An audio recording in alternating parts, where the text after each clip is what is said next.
you can even watch back. Giving players all the props or put them on blast. We don't give no hot takes, only talk facts. We're giving all our devotion, riding high on this wave of emotion.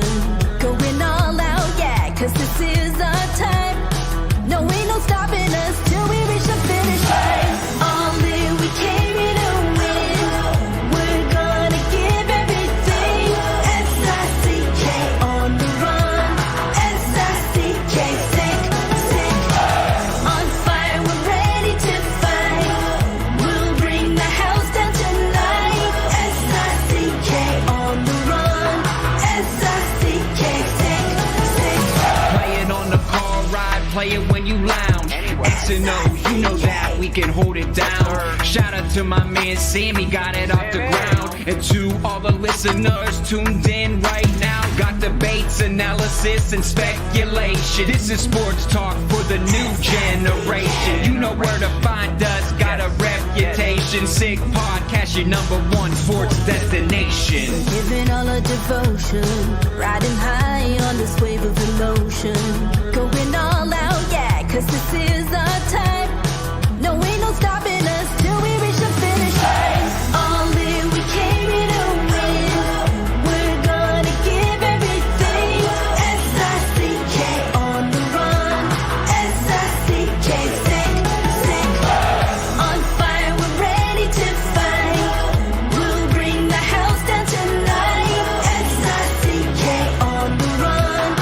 S-I-C-K, sick. S-I-C-K is the sickest podcast. Tune in for the audio, or you can even watch back. Giving players all the props or put them on blast. We don't give no hot takes, only talk back. S-I-C-K, S-I-C-K, S-I-C-K, S-I-C-K, S-I-C-K, S-I-C-K, S-I-C-K. All in, we came here to win. We're gonna give everything. S-I-C-K on the run. S-I-C-K, sick. S-I-C-K is the sickest podcast. Tune in for the audio, or you can even watch back. Giving players all the props or put them on blast. We don't give no hot takes, only talk facts. We're giving all our devotion, riding high on this wave of emotion. Going all out, yeah, cause this is our time. No, ain't no stopping us till we reach the finish line. All in, we came here to win. We're gonna give everything. S-I-C-K on the run. S-I-C-K, sick. On fire, we're ready to fight. We'll bring the house down tonight. S-I-C-K on the run. S-I-C-K, sick. Play it on the car ride, play it when you lounge. X and O, you know that we can hold it down. Shout out to my man Sammy, got it off the ground. And to all the listeners tuned in right now. Got debates, analysis, and speculation. This is sports talk for the new generation. You know where to find us, got a reputation. Sick podcast, your #1 sports destination. Giving all our devotion, riding high on this wave of emotion. Going all out, yeah, cause this is our time. No, ain't no stopping us till we reach the finish line. All in, we came here to win. We're gonna give everything. S-I-C-K on the run. S-I-C-K, sick. On fire, we're ready to fight. We'll bring the house down tonight. S-I-C-K on the run. S-I-C-K, sick. S-I-C-K is the sickest podcast. Tune in for the audio, or you can even watch back. Giving players all the props or put them on blast. We don't give no hot takes, only talk back. S-I-C-K, S-I-C-K, S-I-C-k, S-I-C-k, S-I-C-k. S-I-C-K.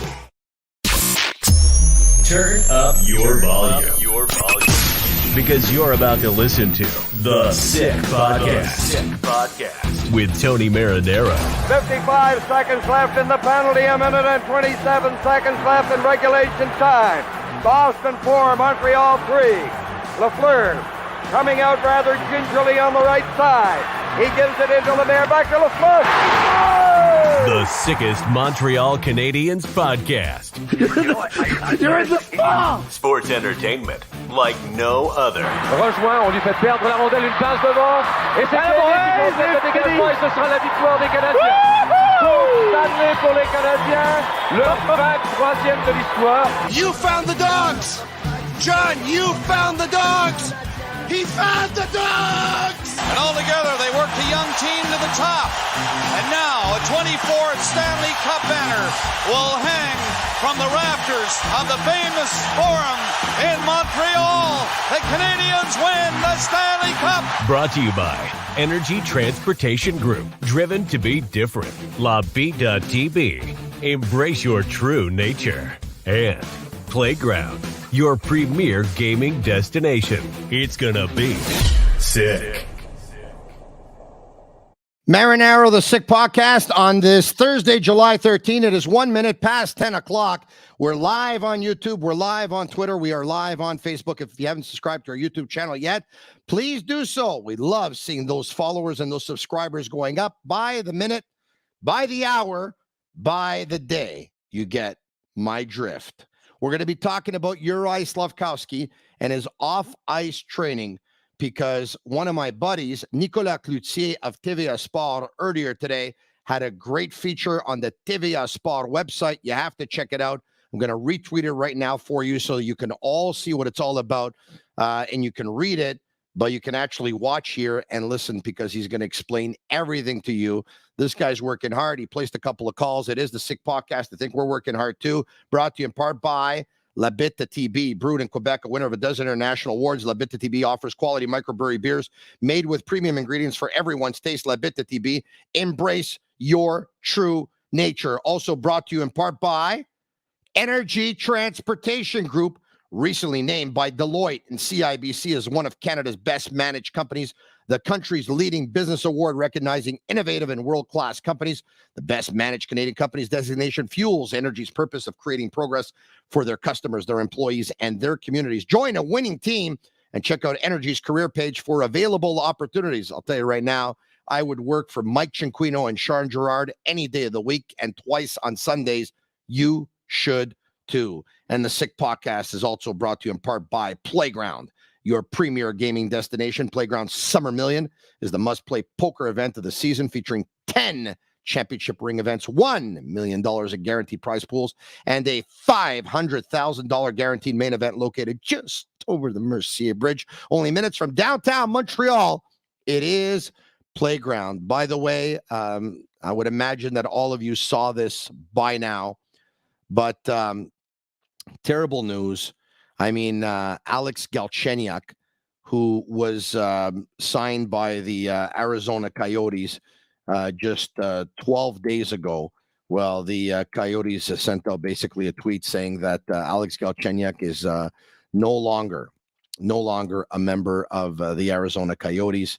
And then Katie Strang of The Athletic basically told us that the Scottsdale Police Department has confirmed to The Athletic that Alex Galchenyuk was arrested on Sunday, July 9, on a number of charges, including private property hit and run, disorderly conduct, failure to obey, resisting arrest, threatening, or intimidating. On the hit and run incident, police said it was only property damage and no injuries. Jail officials said he was booked into city jail on Sunday evening and released the following day on his own. According to court records, Galchenyuk was arraigned on Monday. The pretrial conference has been set for August 11th. Unfortunately, this is a troubled athlete.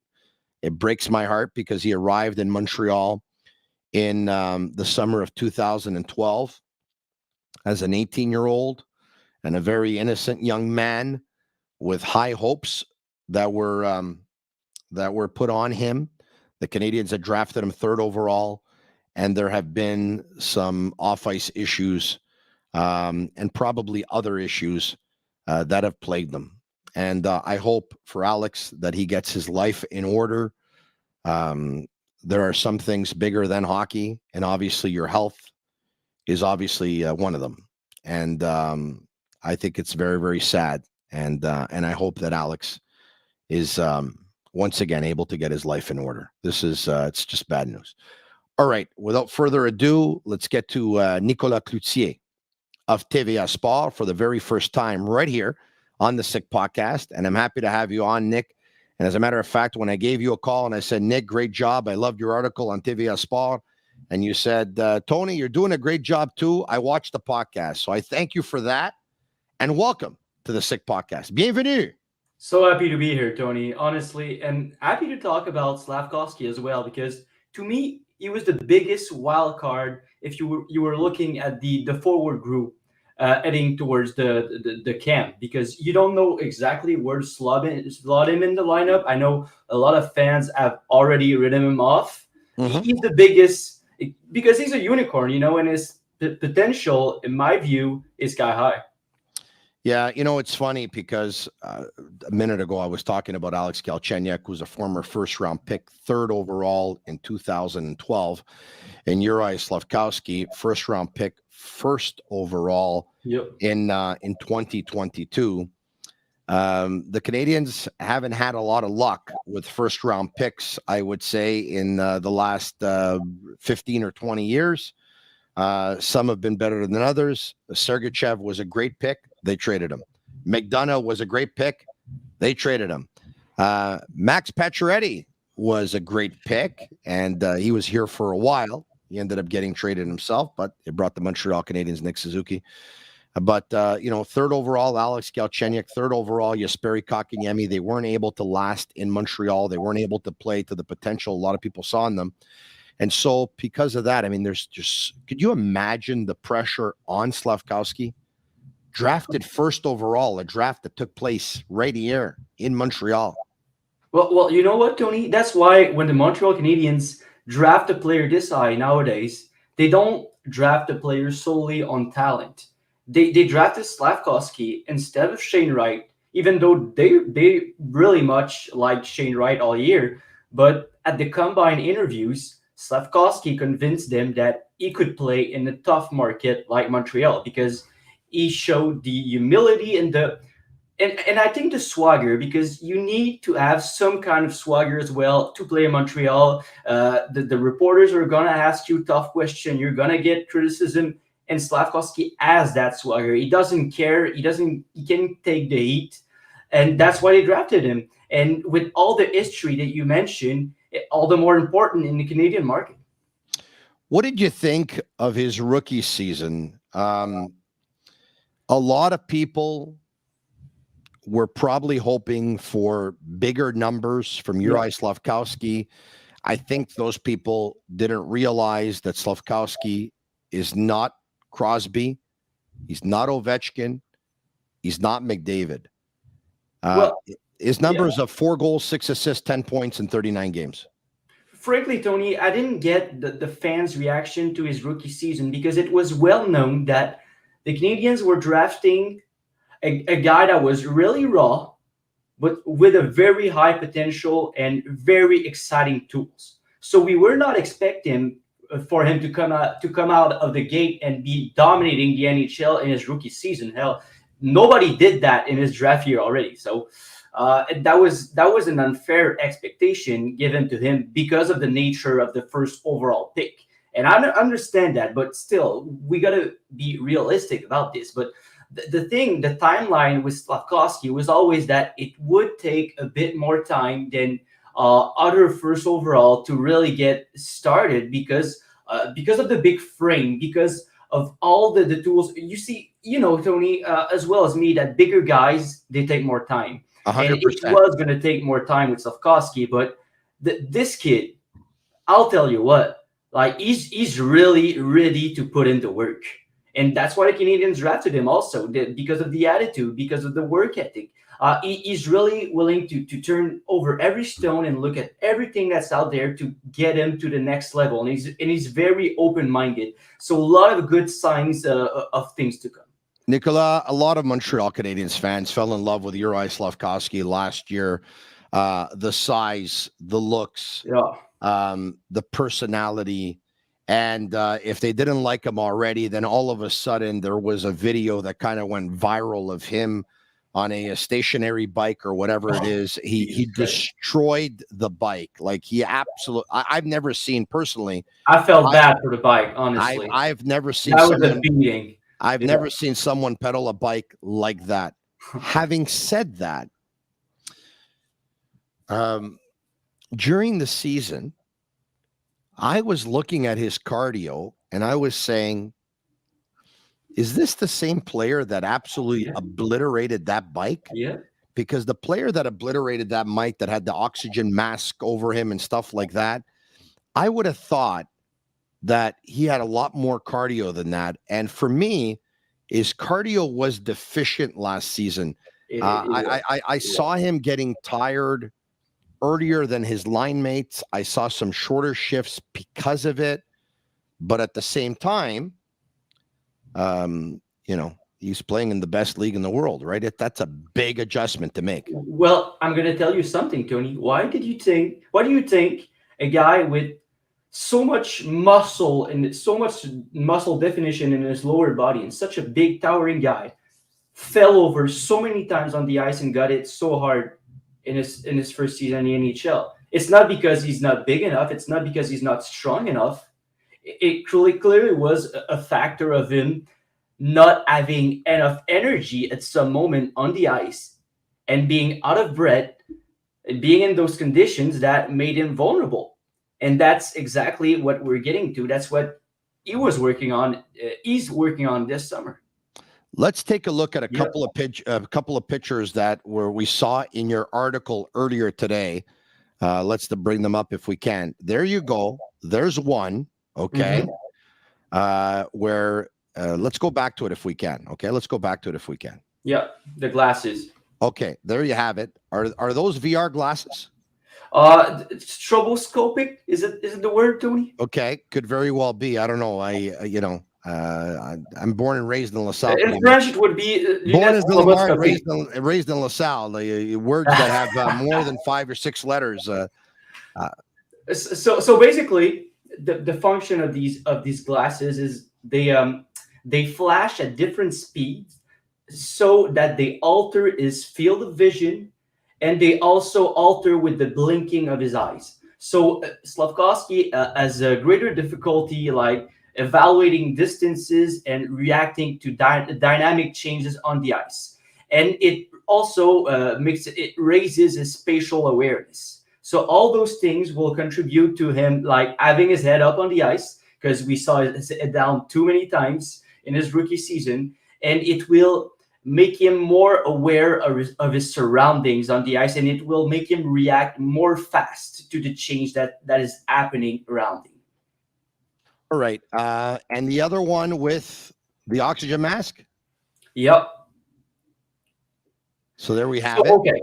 Basically, we have to unfold this. It's going to take a couple of minutes. So Mikhail Bretnar, which is the Czech trainer that worked with Slavkovsky during the summer, he's really this fitness guru with all the state-of-the-art technology and all this knowledge. And yeah, he's kind of a big deal back there. And what he did is is he the same guy who trained Ivan Drago? Probably, if you ask me. He trained a lot of NHLers, let me tell you, but probably.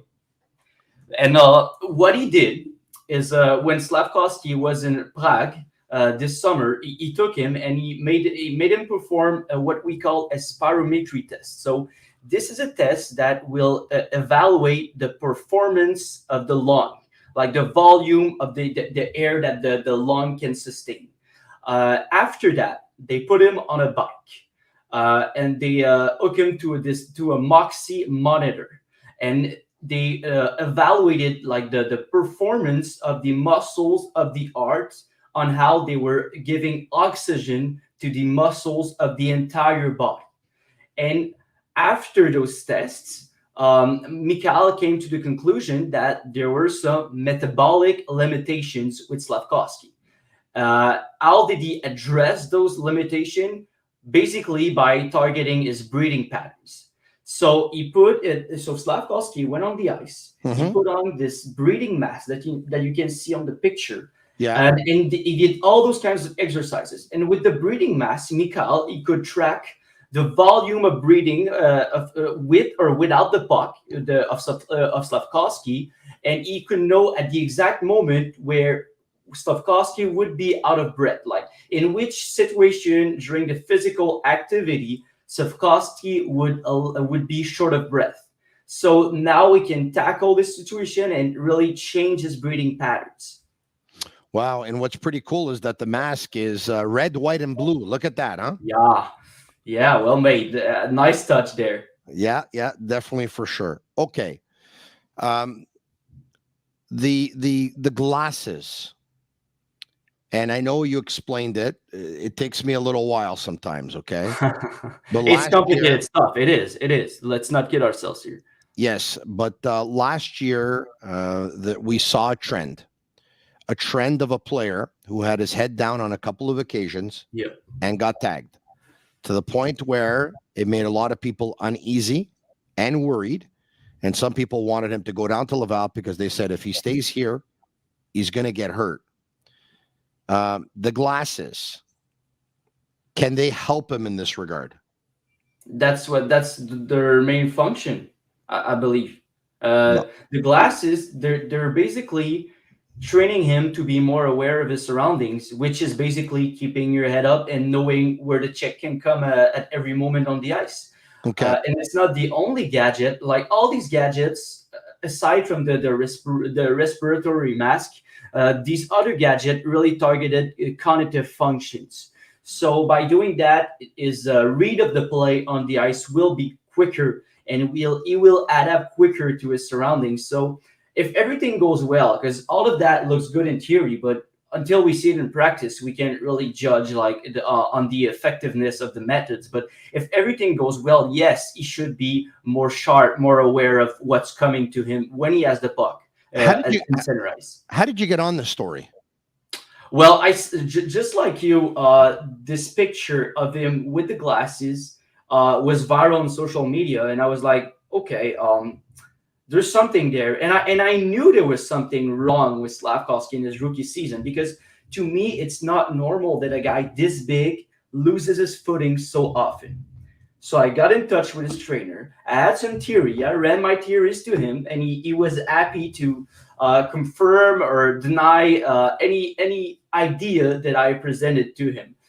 So from what I understand, the thing is, because if his breathing patterns and his economy of movement was inefficient, like the oxygen wouldn't get to his body in a proper to his muscles in a proper manner, and that's why he would lose power during a shift.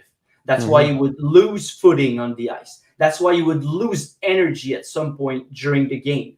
Because the thing with Slavkovsky, he wants to go all out every minute. Like he's a very he works really hard. He's a horse on the ice, and he wants to be a horse on the ice. But this level was not sustainable because he didn't have like the breathing patterns to back it up, you know? I hear you.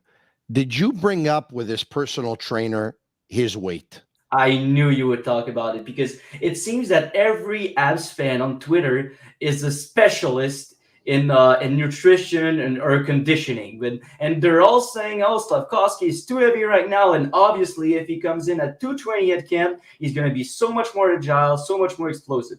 That's a load of rubbish, if you ask me. Because if you look at Slavkovsky, if you look at Slavkovsky in the picture I posted today, do you see a man that has like 1 ounce of body fat, Tony? No, I would say that his weight is because he has big bones. Yeah, and he has also a lot of muscle mass. That is an undeniable fact. I've had that problem all my life, as a matter of fact. At one point, I wanted to lose some muscle, but it's natural. Well, you know, Elliot Freeman always made me laugh when he said, "Oh, Wayne Simmons has that problem when he can't put on weight." I would love to have that problem. Yeah. Makes me laugh every time. Yeah. I just put on 2 pounds actually looking at you. Just talking. I just put on weight. I don't know what it is.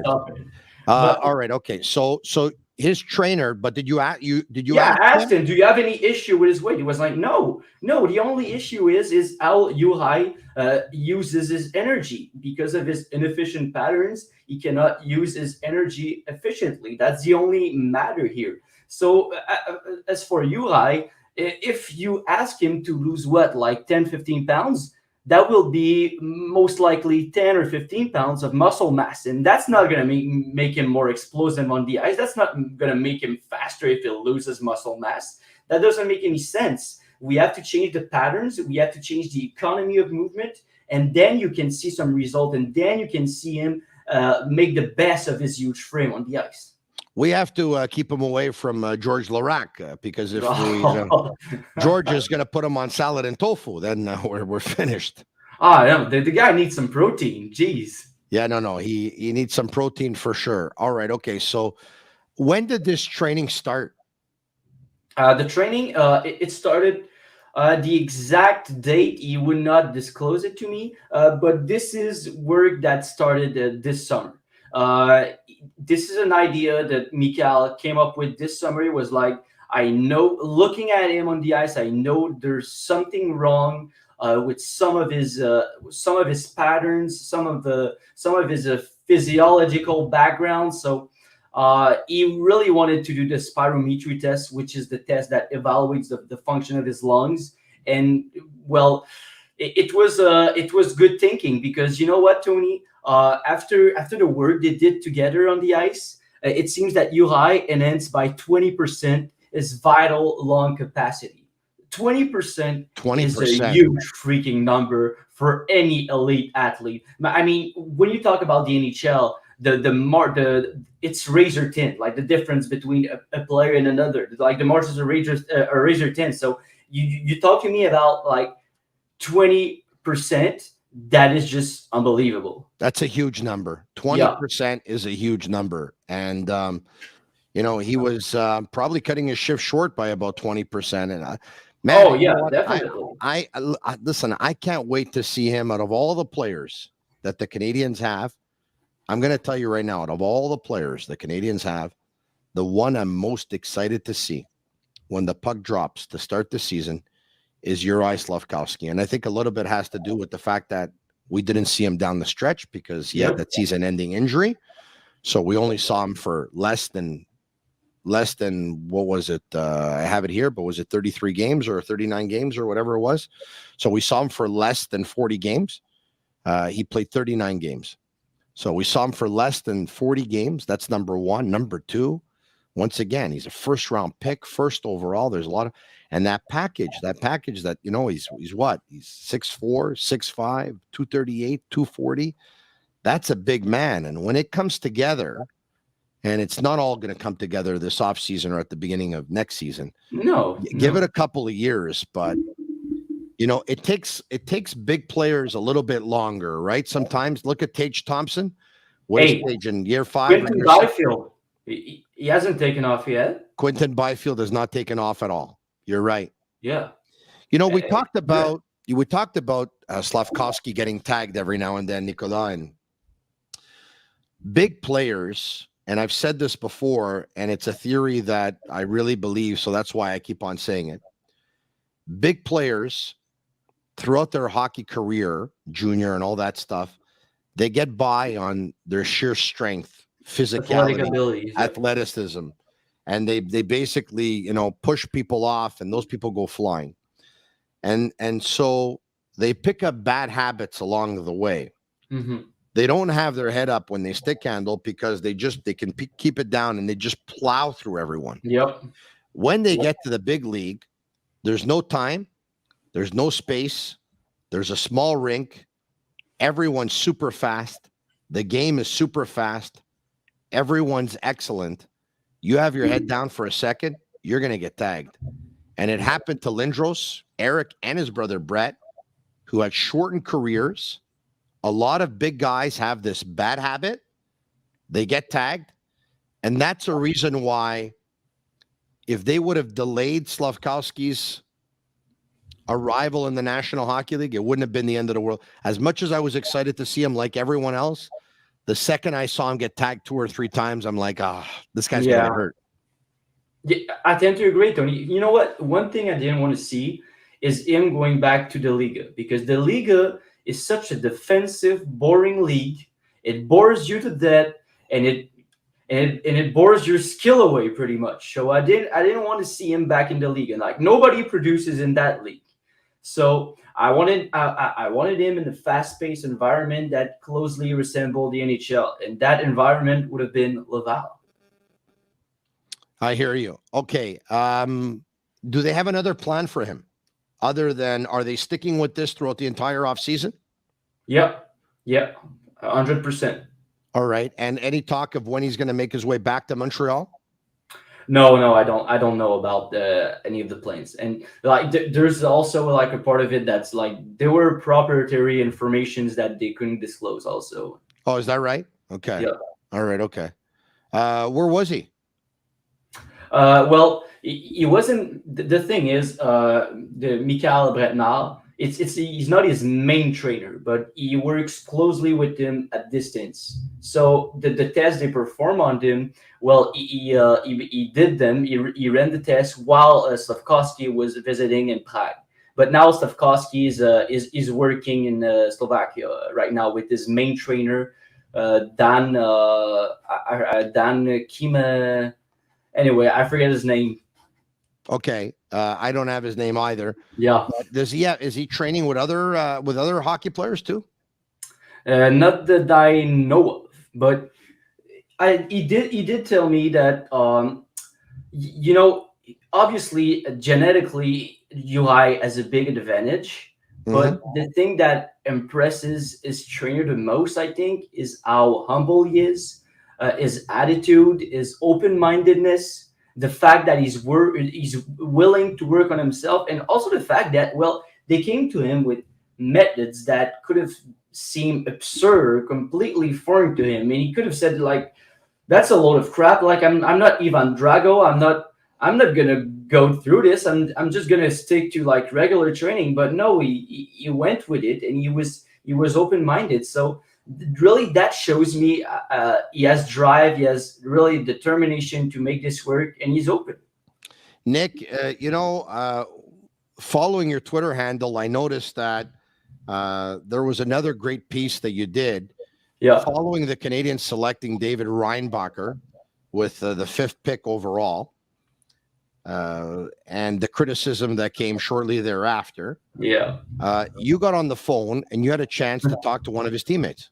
I didn't get on the phone, Tony. That's the funny story. So Eric Fay, who is the Quebecer that played with Reinbacher all year long and the year before too. Yeah. Well, he's a buddy of mine. So there's a buddy of mine that is friend with Eric Fay. I play with him on the deck hockey team. So he was like, "Hey, my buddy, he plays in Switzerland with Reinbacher. You should interview him." So I was like, "Okay, sure, yeah." So I tried to get in touch with him, and he's like, "No, I'm not talking to the media. No way, we're not doing this." I'm like, "Okay, yeah, I won't push it further." I mean, I respect that, but the pick is in from the Canadians, and he sees like the reaction from the fans, and he's pissed off. So I get a call, and he's like, "You know what? I'm doing all the media interviews right now, so you better get ready because I'm gonna spill the beans."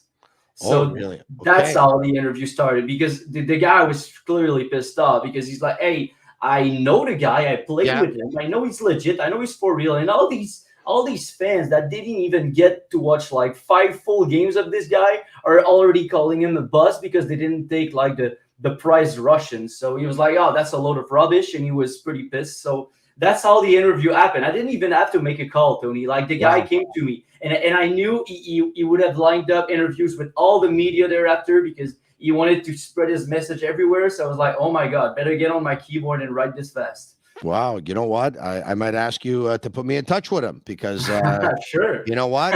I don't think he did that many in English, so we'd like to hear him. He did one in français avec toi at TVA Sport. Oh, we're not gatekeeping here, Tony. I can give it.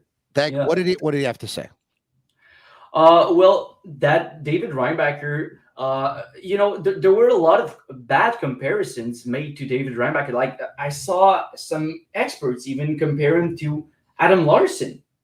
But basically, that David Reinbacher is a very competent defenseman, also offensively. I mean, he ran the power play on a professional team in a very, very, very good league. I mean, the Swiss league, it's not to be taken lightly. No, Like not at all. it's up there with the big leagues in Finland and Sweden and in Russia. It's almost there's even Guy Boucher. I heard him. He said, "Hey, you know what? The Swiss league is better than the AHL." It's Yes. He would know. He coached in the AHL and he coached in the Swiss league, so he coached in both. And Reinbacher ran the first power play, and this guy, you know, funny enough, Tony, I was not to brag or anything, but even a couple months before the draft. Okay, so I was one of the first on this. I did a profile. I profiled David Reinbacher, talking to some people in Europe and talking to his coach in Europe, and I got the information that the Abs were really, really intrigued by Reinbacher, and they were really interested in him. And when I reported that a couple of months before the draft, it was hard. Like you should have seen the messages I got. Like they all shot the messenger, and they all came after me with their hateful messages. And honestly, some of that stuff was hard to reach. Right? So I was like expecting some kind of bad reaction from the fans because I knew Reinbacher was a really legit possibility at 5. Got it. Fantastic stuff. What's next from Nicolas Cloutier? You working on something? Well, I did try to get in touch with Logan Mayou's agent because it seems really weird to me that, you know, they were supposed to meet with Bettman after the playoffs. Yes. And we haven't heard anything. There's something fishy going on because obviously that meeting hasn't happened yet. And when is it going to happen? When are we going to have clarity on this guy? Because even at the development camp, the media couldn't speak to Logan Mayou because Logan Mayou didn't have this talk with Bettman. So I'm trying to dig a little bit on this. I don't think anyone's going to bite because they're all very secretive on this, and it's kind of a delicate matter, but I'm still going to try. Nicolas Cloutier, your first time on the Sick Podcast. You hit it out of the park, my friend. Of Tibi, thank you, open invitation anytime. I hope to talk to you again in the very near future, my friend. Keep it up. Hey, thank you, Tony. Great show, by the way. Merci à toi. Merci beaucoup. All right. Thank you very much. Marinaro, shout out to Murphy Clinic. My wife went to see them earlier today. The lovely Pamela and Kelly, and it's an aesthetic clinic specializing in medical aesthetic care. They offer permanent laser hair removal as well as a wide range of treatments for skin problems such as acne, rosacea, fine lines, and more. They currently have 2 clinics, one located in Montreal Shop Angus, and the second on the North Shore in Terrebonne. They're also opening soon in Quebec Cité. Visit murphyclinic.ca or on Instagram at Murphy Clinic. That place is numero uno. Without further ado, we're going to find out what's going on in the world of sports cards. It's that time. Sick Sports Cards.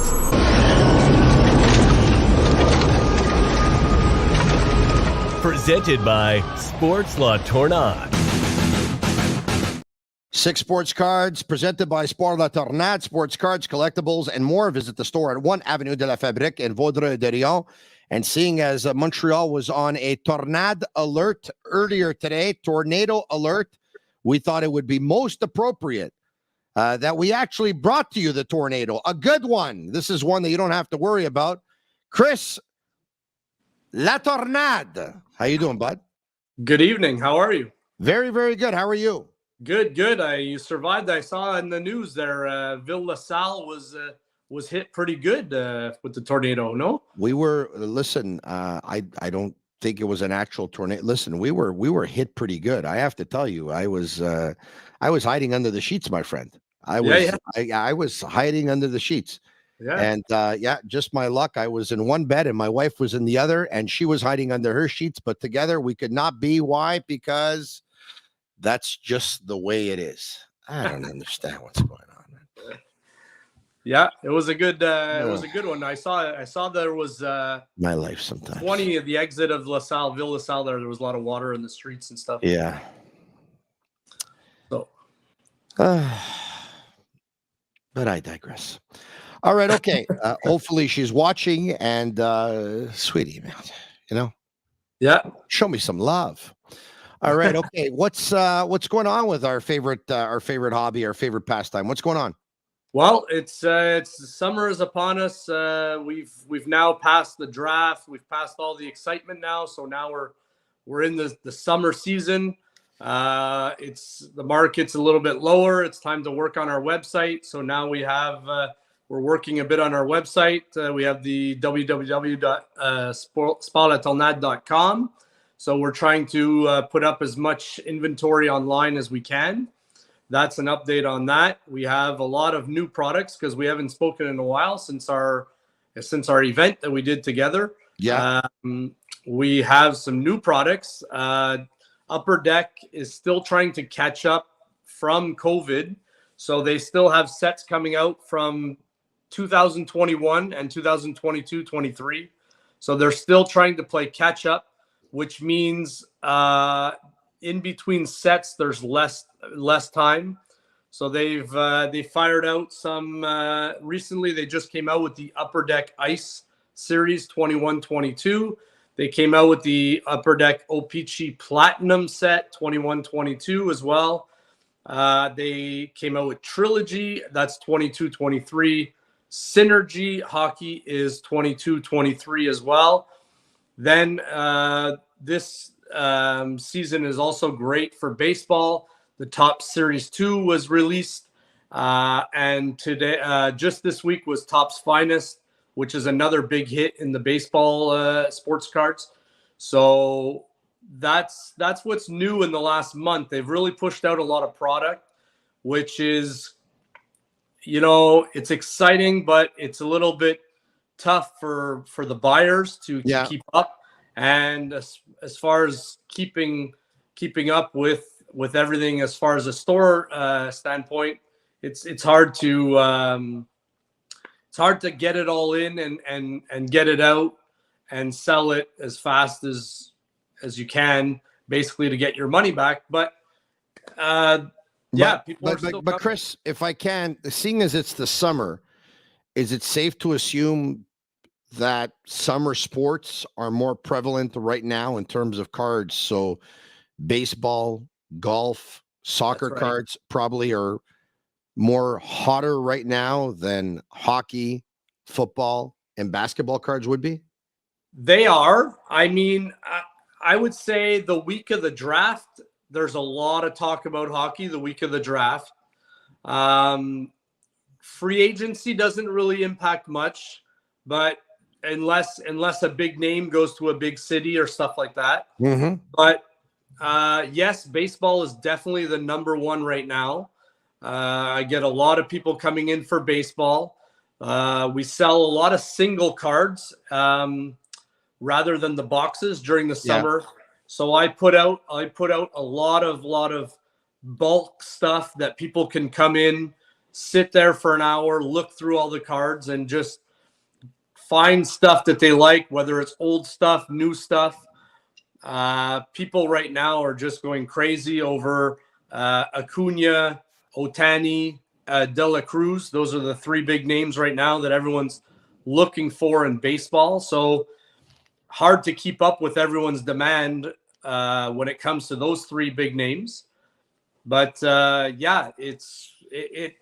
is. I want to say baseball dominant right now. That's pretty awesome. The draft, how does it affect cards? So the draft affects cards because obviously the number one pick is the number one pick. And when you get for instance, this year, you get an original 6 team, Chicago, who gets the first picked overall.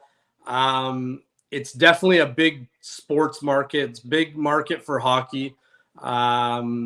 So Connor Bedard, not only was the hype behind Connor Bedard, but going to Chicago, being one of the bigger teams, that's also a bonus for that card. So the draft, people are following the top 5 or the top 10 guys. Those are the guys that they're going to put on their bucket list. Those are the guys that they want to collect over the next year. When they come out with the rookie cards, they're going to be chasing those guys. Some guys have a lot of hope in Fantilli and some in Carlson. Some people are all in on Bedard. So some people will not want to go for Bedard because they think, oh, it's going to be too expensive. So I'm going to go for the number 2 guy or for the number 3 guy and try to buy low and hit it high, like hit the big market, hit the high price. Yeah. Are auto racing cards still big? Because I mean, I think I saw something somewhere of someone who found an auto racing card that they had for a while, and I think they made a pretty big score on it. Yeah, so auto racing was big. The Topps Chrome, they came out in 2020, 2021. That was the biggest year. It's kind of fallen off a little bit. I do have some demand, but this last 2 weeks there was some announcements in F1 that actually brought a bit of hype. People started coming back again. So during the season of F1 is when it's, just like the hockey season or the baseball season, when the season is going on and somebody does something big, or they could win another championship or something. That's definitely big for the F1. So let's say I have an F1 card, all right? And there's a Grand Prix here every year, and there has been for the longest time. I would sell this card here in this market. Someone else is in another city, in another market, where they don't have an F1 race. They have that same card. They go to a card store in that city that they're living in that does not have a race. Will they get less for their card than I will for my card, seeing as the city I'm in has a Grand Prix? It's got no bearing whatsoever. I believe so. So when it comes to card stores, local card stores like that, I believe that you will get, that person will get less. Now, there's always the option of selling online and trying to maximize the amount of people that you touch. Like, so if you go on eBay per se, you're now worldwide and everyone across the world can see that card. So someone from your city with your race could buy that card, and I think that would be the best place to sell it for that other person that does not necessarily have a race. All right. Are there any, and I know that they're not out yet, but I'm saying, like, are there any David Reinbacher cards that were out when he was this past year when he was playing in Switzerland or anything like that? No, there's nothing Reinbacher yet. It'll be out probably in Series 2, which will be in February. That would be my guess, would be Series 2 in February.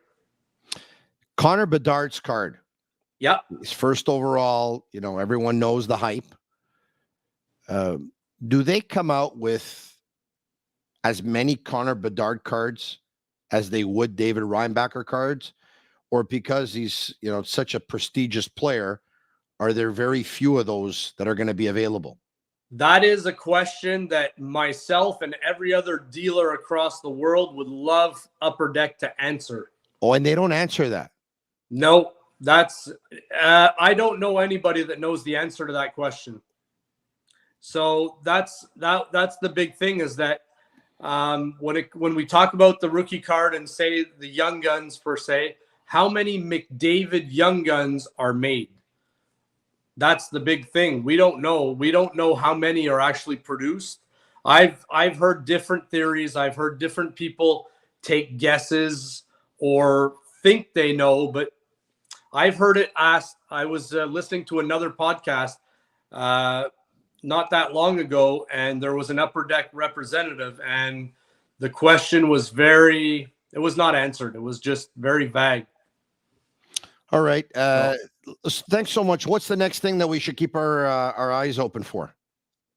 So once the summer, so a lot of singles going on at the store right now. People, like we talked about the baseball, coming up in a few weeks, we have new releases for hockey coming. So it's a bit of a higher end product. It'll be the Upper Deck Premier. Then once November hits, we're going to be getting into Series 1. People are going to be pre-ordering that Series 1. And then then the Connor Bedard hype is going to start once September hits and games start being played. That's when the market will go back up. People will start talking about Connor Bedard. People right now are actually making their lists. A lot of assumptions in the summertime. People are really scouting it out and coming up with names and people that they want to go after this year. So, I heard you guys talk about in the segment before me about Byfield not exploding yet, but for some reason I have a lot of people asking me about Byfield now. Yeah, because they think maybe this year's the year. So there's a lot of speculation on players coming up. What's the demand like on Slavkovsky cards in Montreal? Right now, I think it's at a low. There was hype when it first came out, and I think people are in neutral right now. People are just not sure of what way it's going to go for Slafkovsky. Everyone that comes in the store has a different opinion. Some still believe, some don't believe. It's very, we're seeing the news of what he's doing for training, stuff like that. Yeah. Does that have an impact or not? I don't know. Like maybe he does get better cardio, but is it gonna change him from a third line player to a second line player? Could he play on the top line? People are just guessing at this point. So I think before the season starts, people are just holding back and not necessarily throwing any money at Slafkovsky right now. Yeah, personally, I think that there should be cards for those who have podcasts. Yeah, well, there is certain sets that do personal things, like you can get your card done. It's doable. Yeah, you do them? Yeah. I don't have any, but I know there's a guy like I'm thinking about this. We should have sick podcast cards. We can have them done. Yeah, we should have them done. And hopefully they're in the Series 1. I'm going to end up buying them all. Yeah, exactly. So, Chris, thanks for joining us, man. You have a great night. Once again, it's 6 Sport Cards La Tornade at 1 Avenue de la Fabrique in Vaudreuil-Dorion. The website one more time? www.sportlatornade.com. Have a great night, Chris. Thank you. Good night. All right, there you have it. Marinaro, once again, the Sick Podcast on this Thursday, July 13. I want to thank everyone for watching on YouTube. If you like it, share it with your friends. Comment Sick, S-I-C-K, S-I-C-K, S-I-C-K. If you're going to listen to us on Google, Apple, or Spotify, leave us a 5-star review. It's our way of feeling the love. For Mike Cinquino, Sean Gerard, and even David Grassi at Energy Transportation Group. For our friends over at Playground. For La Bittt Tibi, the Geloso Beverage Group, Aldo Geloso, and our buddy Ted Farace. I'll even say hello to Fred Sartor and the lovely Pamela over at Murphy Clinic. For Agnello and Sammy at Master Control. They're Cavallaro. I'm Marinaro. And that's a wrap. Hope you don't miss us too much until next time. Follow the Sick Podcast with Tony Marinaro on YouTube, Instagram, Facebook, Google Play, and Apple Podcasts. The Sick Podcast is brought to you by Energy Transportation Group, driven to be different. Bittt, embrace your true nature. And Playground, your premier gaming destination.